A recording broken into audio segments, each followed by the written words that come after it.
Hello, word enthusiasts, and welcome to Hello Word. I'm your host, Alex, and I'm thrilled to have you join me today for another linguistic adventure. Today, we're diving into a word that's probably very familiar to many of you, especially those who need a little pick-me-up in the morning. Our word of the day is coffee. It's an A1 level noun, and it means a drink made from roasted beans. So, coffee, that lovely dark liquid that fuels so much of our lives. What exactly is it? Well, as the definition says, it's a drink made by brewing roasted coffee beans. These beans come from the coffee plant, and the brewing process extracts the flavor and caffeine, giving us that boost we often crave. You might hear people say, "I need my morning coffee," or "let's grab a coffee." It's a very common and widely understood word. Let's explore some synonyms for coffee.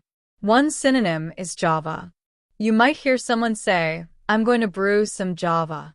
Another synonym is caffeine. While caffeine technically refers to the stimulant in coffee, it's often used informally to refer to the drink itself. For example, someone might say, "I need my dose of caffeine to get through the afternoon." A more specific synonym, depending on the preparation, could be espresso.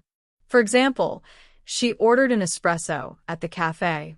Another synonym would be brew. "I'm putting on a pot of brew" can be used to talk about making coffee.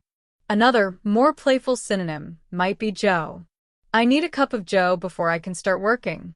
Now, let's switch gears and explore some antonyms for coffee. Since coffee is a caffeinated beverage, an antonym could be decaf. He always orders decaf after 3 p.m. Another antonym could be tea. Tea is a popular alternative to coffee, and it often contains less caffeine.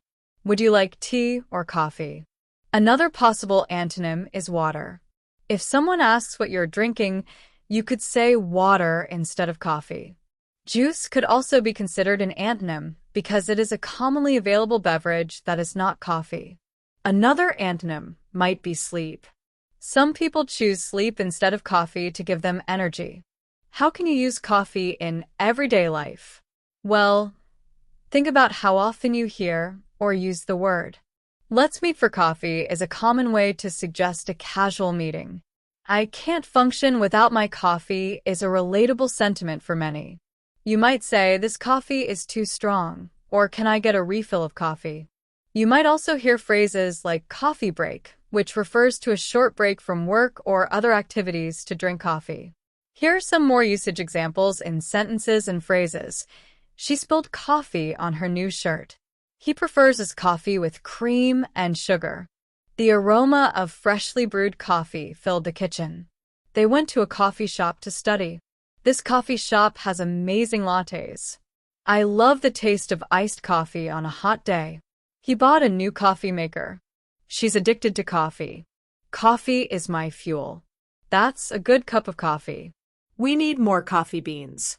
"Who wants coffee?" "This is some strong coffee." "Let's go out for coffee." "He works at a coffee shop." "She sells coffee." "The best coffee in town." "Expensive coffee." "Cheap coffee." "The coffee is bitter." "The coffee is sweet." "The coffee shop is 5 minutes away." To summarize, coffee is an A1 level noun that refers to a drink made from roasted beans. We discussed synonyms like Java, caffeine, espresso, brew, and Joe, and antonyms like decaf, tea, water, juice, and sleep. We also looked at how coffee is used in everyday conversations and common expressions. I hope you found this exploration of the word coffee helpful and enjoyable. Thank you for joining me on Hello Word today. Before you go, I have a small request. If you enjoyed this episode, please subscribe to the podcast and leave a review. Your support helps others discover the show and learn new words. And now for a little challenge. I encourage you to create your own sentence using the word coffee and share it as a comment under the video. I'm excited to see what you come up with. Until next time, keep exploring the wonderful world of words.